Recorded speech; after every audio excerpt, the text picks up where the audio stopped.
In honor of Founders Week, we wanted to ask some of the teachers what their favorite moments were with the brothers. What I was going to share is a part of the brothers I think people don't realize sometimes is, we use this phrase band of brothers, and we say a brotherhood all the time over here. And that was really true about them too. Like one of my favorite things when I teach here at St. X is to watch the banter between you guys just when you're on y'all's spare time. And so I'd use the example of Brother John Wills and Brother George Williambrink, two of my favorite brothers. And they were literally like brothers. They might as well have been blood relationship. They always hung out together. They grew up as the Zavarian brothers together. And I just used to love watching them, their banter back and forth. I mean, they would like start arguing or something, and Brother George would just say, "Oh, Jack," he would call Brother John Wills Jack and stuff like that. And then they used to go back, Brother John would say, "Oh, come on, George," and stuff like that. Mm-hmm. And they just had this relationship. And I also remember how competitive they were. Like, me as a baseball coach, I remember when I was coaching the freshman team, I was sitting in the stands, and Brother John and Brother George, they loved baseball more than anything. They come out and watch the games. And man, I was watching the varsity play in the stands, and they like made a mistake. And Brother George, pardon my language, he'd go, "Damn it!" He just keeps saying "damn it" when they would make a mistake and stuff, and it'd be so hilarious. I thought maybe he was joking. Oh my God, he was serious as a heart attack. And it just was so cool just to watch them interact with each other. And that just reminds me of you guys, just watching y'all banter between each other too. So it's a human side. We think of these guys as saints sometimes, but they're just normal, just like all of us. I used to love when those two were together, just watching them interact. Well, it's not a favorite memory, actually. It's a horrific one. I had Brother Ambrose Palmer for algebra, and I was terrible at algebra as a freshman. And because my name was Bornshine, he set us in alphabetical order. So he put me up front, and he picked on all the people in the front. And it was like a math phobic's hell. Mm-hmm. I mean, it was awful. But he said at the end of the first quarter, I'm going to rearrange the seats, and the people with the highest grades get to move to the back. And he never called on the people in the back. So I worked really, really hard, and I got this grade. And so in the second quarter, I moved to the back. And I don't remember anything about that except I played around. I didn't lose any algebra. So third quarter, I was back in the front row, and I remember him saying, "Bornshine, the human yo-yo, back for another tour, I see." I mean, this guy was hilarious. He was a former boxer. He was a big, intimidating guy. He wasn't trying to be intimidating. He just was. Mm-hmm. And yeah, I remember one of his other things, he used to say, "That's right, Sonny, flunk now, avoid the spring rush." That was one of his favorite things. And he could pitch anything out a window from anywhere in the classroom, like, any contraband, food or magazines or anything you weren't supposed to have from anywhere in there. I never saw him miss the whole year. He was a master of his art. So, I don't know that I learned a whole lot of math, but I learned a lot about survival.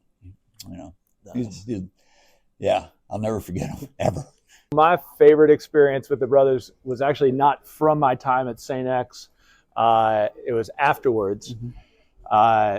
My junior English teacher was Brother James Kelly. He was the president of the school. It was his first year on faculty when he had me in his one class.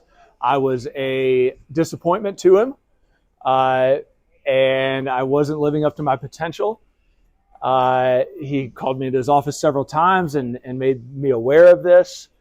However, years later, when I decided to become a teacher, I contacted him to let him know that his prodigal son was trying to make something of himself. And shortly thereafter, in the mail, he sent me a huge envelope of all of his teaching materials from that British literature class, and a really heartfelt note letting me know how happy he was. And it really makes me think of that whole idea that the brothers embodied, that they always keep in mind the man that the boy will become. So he didn't judge me for being that stupid boy in his junior English class. He always kept in mind, what I could become. It's funny, I had a lot of them. I mean, I was lucky enough to have about half the guys who taught me were brothers. But my favorite one that I always go back to, and it's funny, Mr. Crow, just a couple of years ago, we wrote a book about the experiences of Zavarian brothers. And this is a story that I use. So Brother James McCarthy, and he's one of the more popular of the Xaverian brothers. So Brother James taught a class called Current Events, and whenever I saw him in the hall, he was a very energetic guy. But it was funny. He was somebody that always appealed to me. I wanted to take his class. But anyway, he always wore a pin, and it said boycott Nestle's, and I thought it was the stupidest thing I ever saw. And so I always wanted to know why he had that. So I finally had him in class. I was like, what does this guy have against chocolate milk? So I went in there to his class, and it was on day one. And I remember I was like, what is it with the boycott Nestle's? And they explained it to me. This was at the time Nestle's was making baby formula. And here in the United States, doctors had made it clear it's better to use the mother's milk than it is to use that stuff. So Nestle's has started to focus on selling it in Africa. And they had tried to, convince the women in Africa, hey, this is really good for your kids. The problem with it was there was little access to fresh water there. So Nestle's was just trying to make money off it, knowing it was worse for the kids than what they were, than what they get from their mom.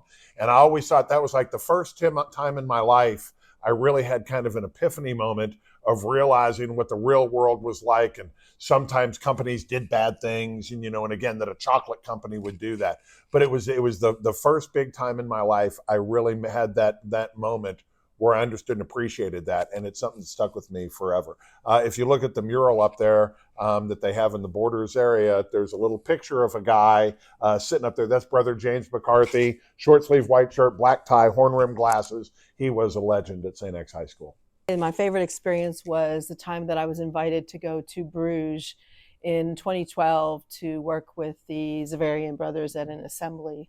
We were trying to create a new document that related to the charism of the brothers. And so that's where I met the brothers from Africa, the brothers from Belgium, from Bruges itself, and got to be with some of the wonderful brothers here in the United States.